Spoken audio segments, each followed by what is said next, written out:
Halo semuanya, selamat datang di Warkop Anime Podcast dengan aku Asad, dan episode kali ini aku ingin ngomongin anime Re:Zero dengan salah satu admin dari fanspage Re:Zero yang nama fanspage-nya adalah Re:Zero Light Novel atau web novel starting life in another world. Bagi kalian yang tidak tahu, fanspage Re:Zero ini seringkali update tentang berita atau info-info tentang Re:Zero yang paling baru. Jadi kalau kalian suka Re:Zero, ya silakan mampir ke fanspage-nya yang ada di Facebook.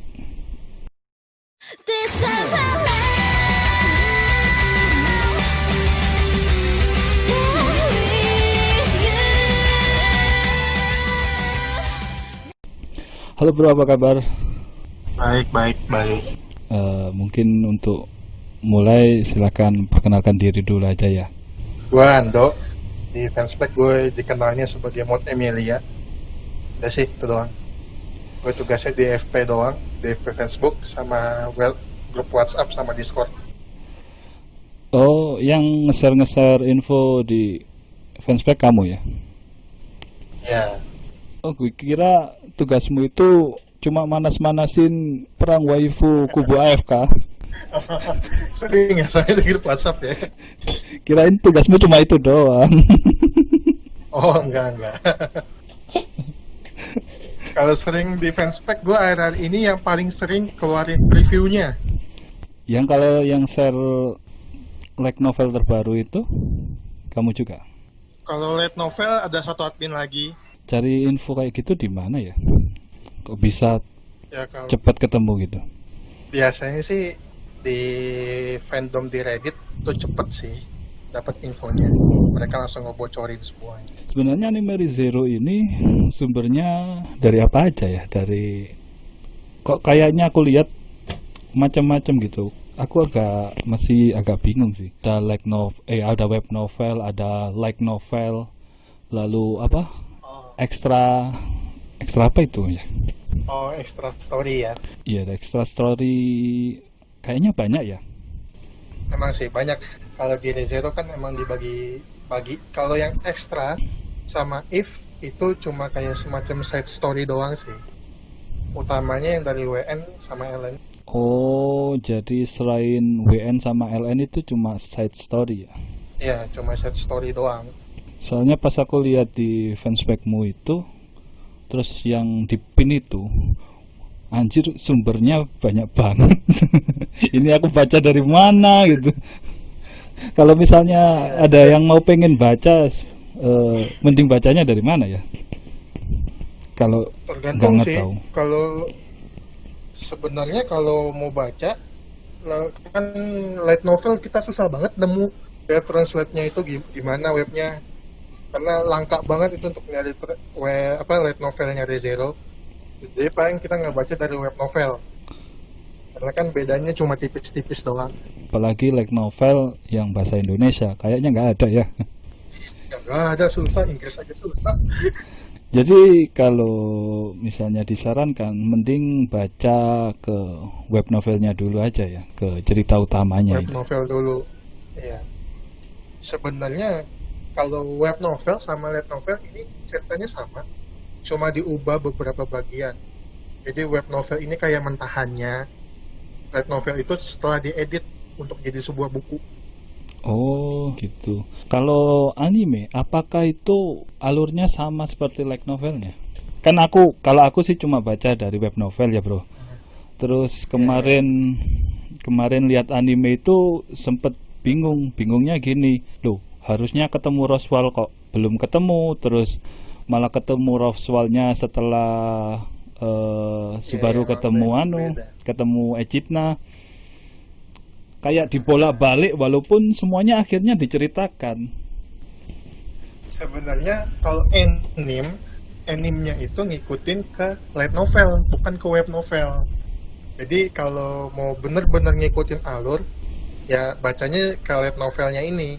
Cuman dari light novel itu untuk dijadiin anime pasti nanti ada scan yang beberapa yang berubah. Oh, ke anime juga ada perubahan sedikit juga ya? Ya sedikit mungkin disesuaikan lagi. Makanya kadang kita juga kaget pas berubah scan-nya kok kayak gini. Harus kan begini. Iya, seperti kayak yang Subaru ketemu Beatrice itu, aku pikir Elsa bakal lawan Beatrice di situ. Ternyata nggak ditampilin. Nggak ditampilin.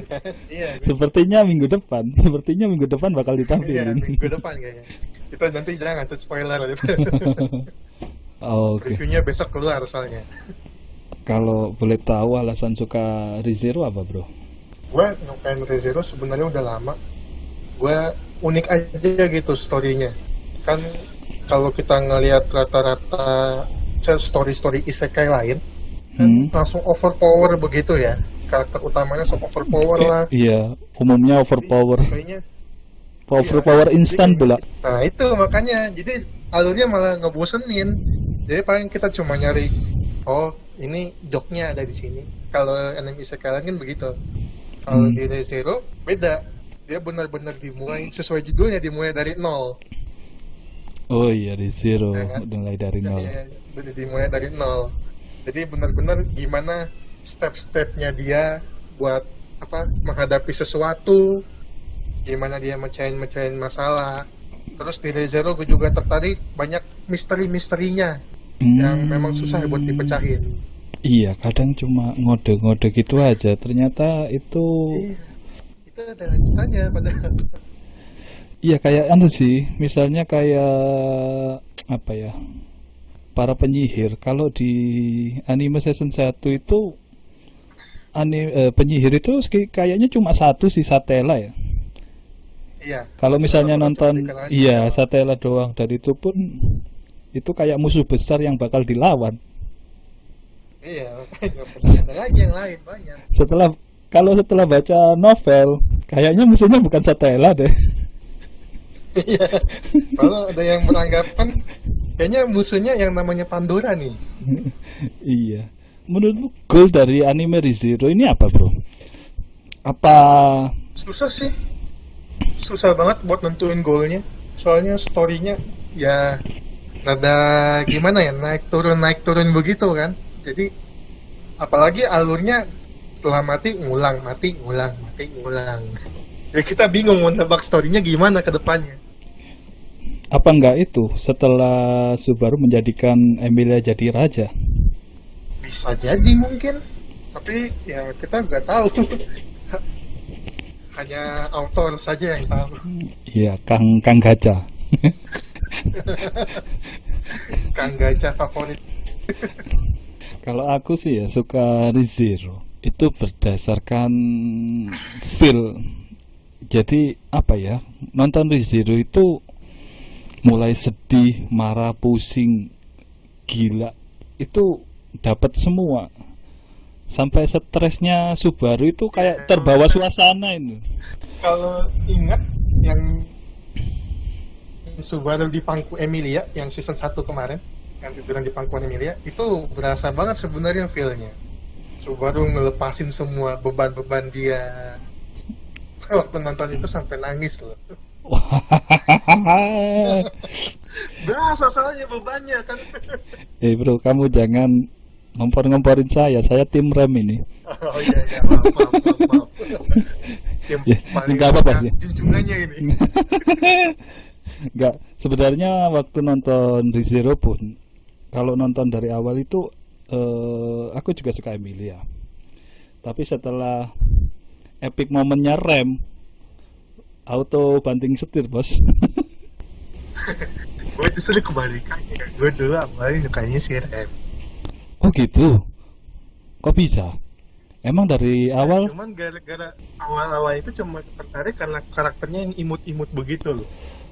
yang anu ya, Apalagi yang Subaru, made kayak begini kan iya emang Subaru rasanya imut. Subaru bangun tidur itu, ram Subaru itu Ya, gokil itu. ya benar. Itu benar. Dulu kan kesannya kan imut-imut gimana gitu kan. Cuman setelah scan yang kata Subaru mati, yang episode berapa ya? 7 kalau nggak salah itu. 6 atau 7 itu yang Subaru mati sama Rem. Nah, gue Oh ya, kayak Emilia. oh. Kalau aku justru malah awalnya itu suka Emilia dari awal. Tapi setelah melihat perjuangannya Rem, dia selalu apa ya, support Subaru, bantu Subaru dengan Iya. Setelah itu kan banyak banget dengan dibantu. ikhlas. Iya. Sampai di epic momennya episode 18 kalau nggak salah, langsung banting setir dah tim rem. Tapi season 2-nya kok malah dibikin AFK bangsat TP ini. Mungkin si Tape emosi, junjungannya dibully mulu. Iya, kayaknya udah gantian gitu. Selain itu kalau di season 2-nya setelah aku baca novelnya juga, sebenarnya momennya rem itu banyak yang dipotong. Iya. Padahal kalau di novel itu Subaru kayak agresif banget gitu loh, kalau denger rem atau orang menyinggung rem itu kayak agresif sih. Otto aja mau nolong Subaru. Kalau di novel ya, mungkin ini di novel di animenya kan nggak ditampilin. Aku masih inget di novel, setelah pulang dari kota terus ketemu Frederica itu Ram kan masih ditinggal di kereta. Terus Otto ngomong ke Subaru, iya ngomong ke Subaru, kalau kamu sibuk kita bantu bawa rem masuk ke dalam. Subaru itu langsung marah. Iya, Subaru langsung marah ke Otto. Oh, jangan sentuh-sentuh. Jangan pegang-pegang rem kamu. Iya benar, iya. Gue tahu sekali. Tapi itu tidak ditampilin, Bro. Mungkin ya alasan beberapa scan di season 2 ini banyak dipotong. Kalau yang kita tahu kan arc 4 ini panjang banget malah. Iya, panjang banget. Kalau ngelihat di web novel itu ada 130 chapter lebih hanya untuk satu arc. Beda sama season 1 kemarin. Season 1 kemarin kan 3 arc sekaligus baru bisa nyampe 150-an. Iya. Ya, dan emang di arc 4 ini beda sama arc sebelumnya. Arc 4 ini emang udah ada kayak main story-nya nih khusus ke siapa story-nya. Iya, kayaknya sih arc 4 ini yang bakal jadi waifu Echidna, setelah itu Emilia di endingnya. Iya, Emilia di ending. Emilia masih awal-awal Emilia masih stres ini, Bro. Iya, masih stres, belum menunjukkan ini. Nanti mungkin setelah scan sakralnya itu loh. Scan sakral ngeri. Aduh. Dan udah putus asa, pak nggak muncul. Season 2 ini sebenarnya banyak fans yang kecewa. Kalau ngeliat dari fandom banyak banget yang kecewa karena sama season 2 ini. Pertama karena Randy AFK.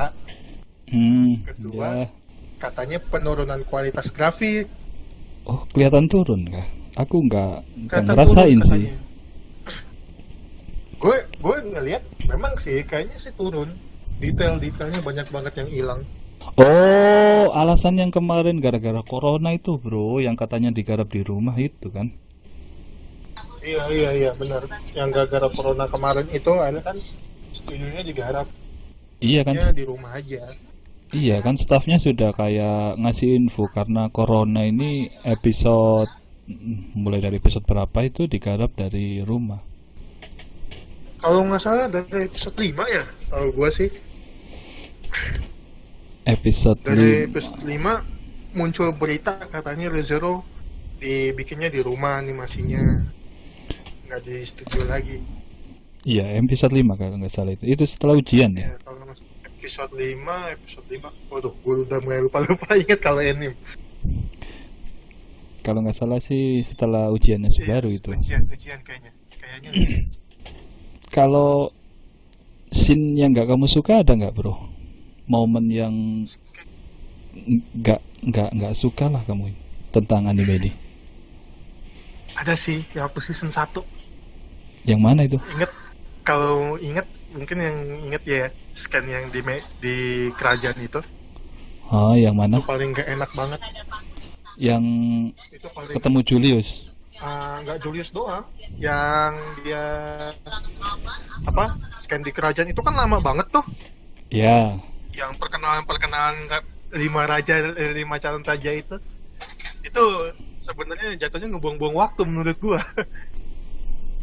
Jadi kan akhirnya kan ending season 1 malah ngegantung tuh sampai cuma Emilia yang ngomong apa bagaimana aku bisa membalas cintanya itu Subaru. Oh, Ya, padahal kan sebenarnya kan masih bisa diterusin lanjut sampai ke ibu kota kalau scan itu nggak ada. iya sih. Aku juga pas itu sih Subaru kelihatan goblok banget sih waktu di ibu kota itu. Iya makanya, apalagi itu scan yang episode 14 ya kalau nggak salah itu kan itu boring banget scan. Dan gara-gara episode itu temen gue anjir kok gue temenku Gak apa-apa, santai aja. temenku langsung drop anime ini. Iya. Jadi setelah Subaru kayak gimana ya kan udah dibelangin Emilia, dia ngeyel, tetap ikut, terus nantang Julius yang nggak mungkin dia menang. Kayak apa ya ini Nekat banget. ini Subaru goblok kok diterabas gitu loh.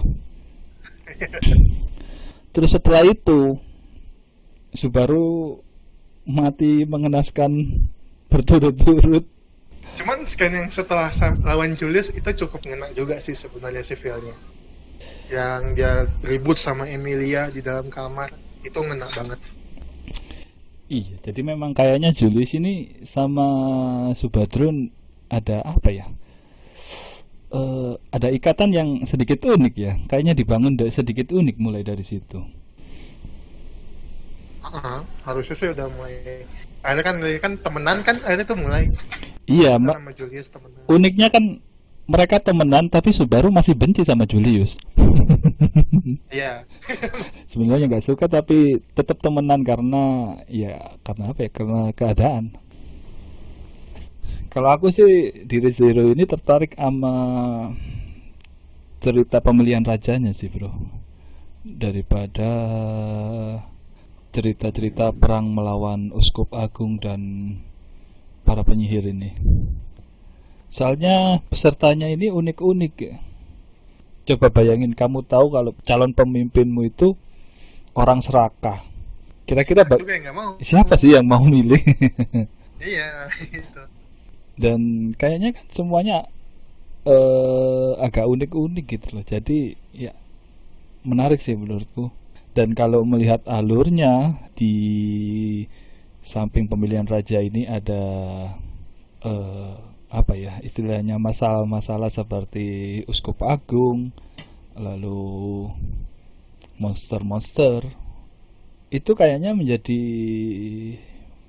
poin penting untuk mereka naik derajat gitu loh, bener nggak? Makin cepat mereka menyelesaikan masalah, makin banyak dukungannya. Iya sih kayaknya gitu. Jadi walaupun pemilihan raja ini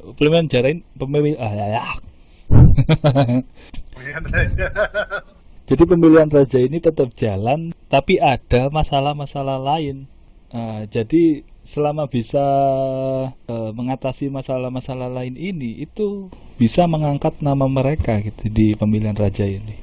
Jadi menurutmu tentang pemilihan raja ini gimana, bro? Menurut gue sih kalau pemilihan raja ini kayaknya cuma sebagai pelengkap doang sih. Kan kalau ngelihat di setiap arc itu kelihatan banget kan masing-masing kandidat raja ini ada jatahnya masing-masing story-nya.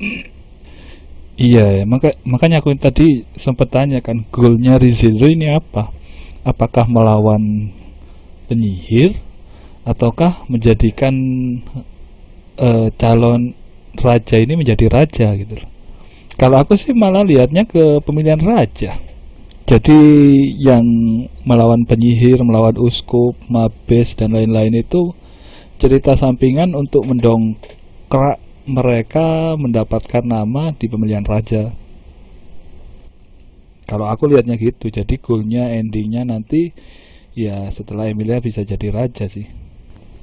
Tergantung juga nanti sih, harus ditunggu di arc 11 finalnya. Arc 11 kapan bro? Aku nama jadi tunda-tunda sama TP.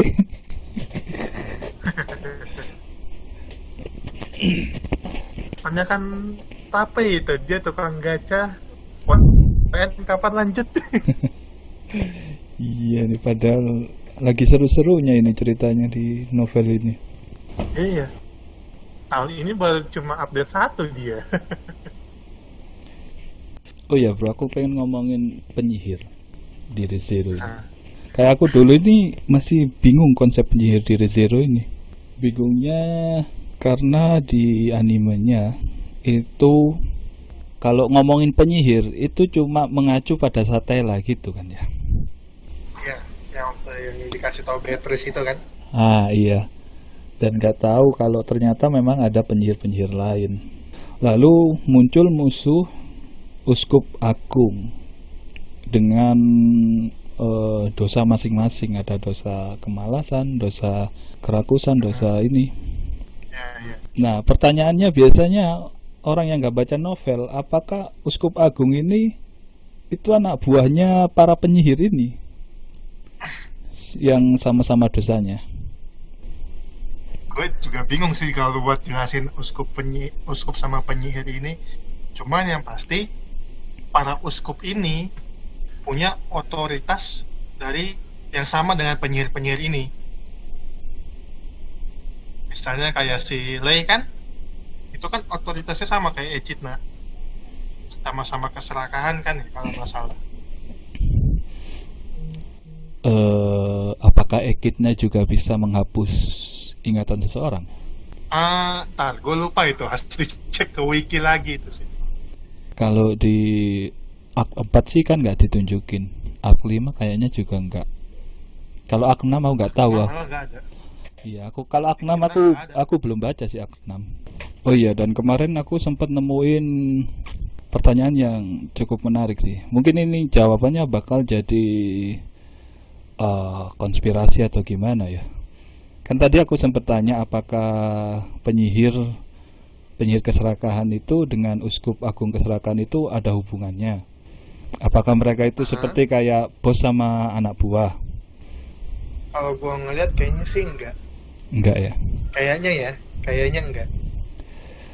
Dan kemarin aku nemu pertanyaan lagi, yang mana itu apakah Uskup Agung ini mereka itu sebenarnya pengganti dari penyihir sebelumnya? Maksudnya mereka itu mendapatkan kekuatan yang sama dari penyihir sebelumnya itu loh. Jadi apa sih itu namanya? Gen-gen penyihirnya itu loh. Jadi kan penyihirnya kan yang lain selain Satella kan sudah mati. Nah, gen penyihirnya mereka ini apakah yang dipakai, yang didapatkan oleh Uskup Agung ini? Nah, itu yang gue ada bingung sih soal story yang gen penyihir-penyihir ini. Mereka dapat dari mana, gue juga masih bingung jelasinnya. Itu mungkin bisa dicek langsung ke Q&A atau author. Kalau di novel belum dijelasin ya? Di novel kayaknya belum keseluruhan dijelasin sih. Iya, kalau misalnya itu memang dapat gen penyihir dari penyihir yang sudah mati, kekuatan mereka sebenarnya setara dengan penyihir kan ya? Terusnya, cuman kayaknya kalau ngeliat kayak kasus ini, Battle Gears sama Segmet. Tapi Segmet katanya penyihir yang paling kuat, masa Battle Gears cuma gitu doang? Iya, masa Battle Gears diinjek pak dong? Iya sih, aku sih ngiranya nggak sampai seperti itu. Mungkin itu cuma sebagian aja sih, nggak sepenuhnya gen penyihir dari penyihir sebelumnya. Makanya itu. Atau mungkin gini bro ya, sama kayak Subaru setelah mengalahkan Uskup Agung kan juga mendapatkan gen penyihir Ya, kan. itu Nah, tuh, ya benar dia dapat. jadi mungkin konsepnya sama seperti itu. Uskup Agung juga mungkin dapat gen penyihir dari penyihir aslinya, tapi tergantung orangnya. Kayak Subaru walaupun dapat gen penyihir, tapi dia nggak bisa punya kekuatan kayak Betelgeuse, cuma satu doang tangannya. Ya, cuma satu. Dan itu kan emang tergantung cocok-cocokan kan. Kalau misalnya kayak kasus Satella dimasukin gen penyihir yang tidak cocok dengannya, akhirnya dia ngaco, akhirnya bikin dunia setengah kering. Iya ya, kayaknya memang tergantung wadahnya juga, nggak bisa bisa nerima semua apa nggak gitu ya kayaknya. Iya, kayaknya tergantung semua dan emang untuk dapetin gen penyiar ini kan emang ada syarat-syaratnya ya setahu gue. Kayak misalnya kan yang ngalahin Betelgeuse sebenarnya bukan Subaru, tapi si Julius kan, Oh iya ya, Julius. ya kan? Julius yang ngalahin, tapi Subaru yang dapat. Itu Eh, ada bukan alasannya. bro, bukannya Subaru kan habis di itu dia jadi kayak laba-laba itu nguber kereta itu. Nah, awalnya kan emang harusnya Julius. Gue ngeliatnya harusnya awalnya Julius yang ngalahin. Hmm, Sampai ada di tusuk terakhir itu. ya yang waktu di jurang itu kan. Iya. Kan ada dua kan berarti kan yang bisa ngalahin kan Subaru sama Julius. Logikanya sebenarnya Julius bisa dapat. Ya kan? Dapat gen penyihir. Dapat yang penyihir dari Betelgeuse ini. Harusnya. Cuman kalau nggak salah karena Julius kontrak sama Spirit deh. Gen penyihir ini ketolak, nggak bisa. Akhirnya dapatnya ke Subaru. Oh, bukannya karena defense protection ya? Kalau nggak salah. Julius kan juga punya defense protection. Mungkin bisa juga kayak kasus Reinhardt juga kan. Reinhardt yang ngalahin Regulus yang dapat Corleonis akhirnya Subaru. Iya sih. Kalau itu aku juga sempat pernah baca. Itu sebenarnya teori apa memang sudah faktanya seperti itu ya? Nah, itu gue juga masih bingung jelasinnya.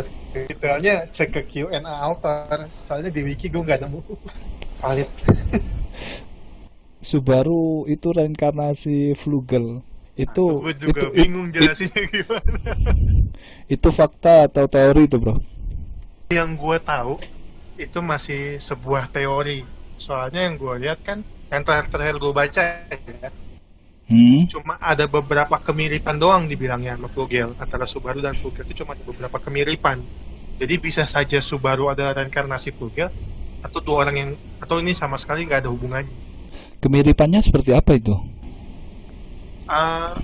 Mungkin yang pertama, kalau nggak salah Flugel juga bukan dari Isekai kan aslinya ya. Kalau ngeliat di Arc 6, kalau nggak salah yang ngomong si Saula itu pernah ngomong kalau nggak salah Subaru punya bau yang sama dengan Flugel kalau nggak salah. Susah sih emang kalau buat mecahin misteri-misteri kayak begini. Benar-benar harus dibaca ulang, teliti lagi apa kata autornya. Iya ya. Oke bro, kayaknya udah terlalu lama kita. Makasih ya udah gabung di podcast ini. Barangkali ada yang ingin disampaikan ke teman-teman sesama pecinta anime Re:Zero. Banyakin baca web novel atau light novel setidaknya. Terus kalau apa-apa jangan beropini doang. Nanti jatuhnya banyak kasus kayak opini-opini malah dibilang fakta.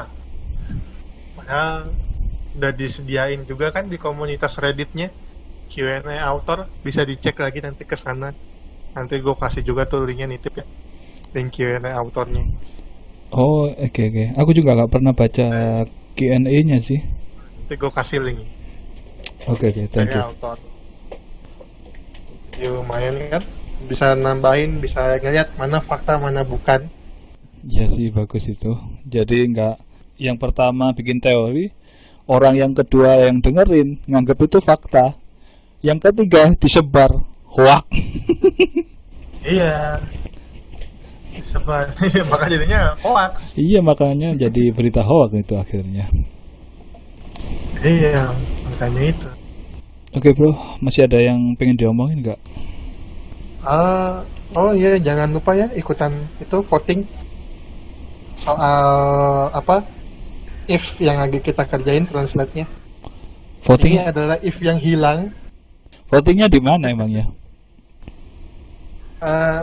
Ada di grup Discord-nya. Jadi harus gabung Discord dulu ya, biar bisa vote ya. Join ke sana Discord. Oke. Iya. Ya nanti kita Discord-nya. cantumin Facebook linknya. rentan di Bennett. Oh gitu. Iya, di Facebook masa rentan di Bennett gitu. Soalnya ini link rahasia ya. Iya, link-link di Facebook itu kebanyakan link jatuhnya spam. Oh, kirain gara-gara ini cerita yang dihapus dari autornya, gak boleh di-share, bukan ya? Enggak, enggak banyak sebenarnya itu translate-nya. Cuman emang udah susah. Oke. Terakhir gue pernah nemu yang hilang ini translate-nya bahasa Spanyol. Hah? Bahasa Spanyol jauhnya? Makanya itu kita susah lagi kan. Dari Spanyol harus translate lagi ke Inggris. Dari Inggris baru translate ke Indo.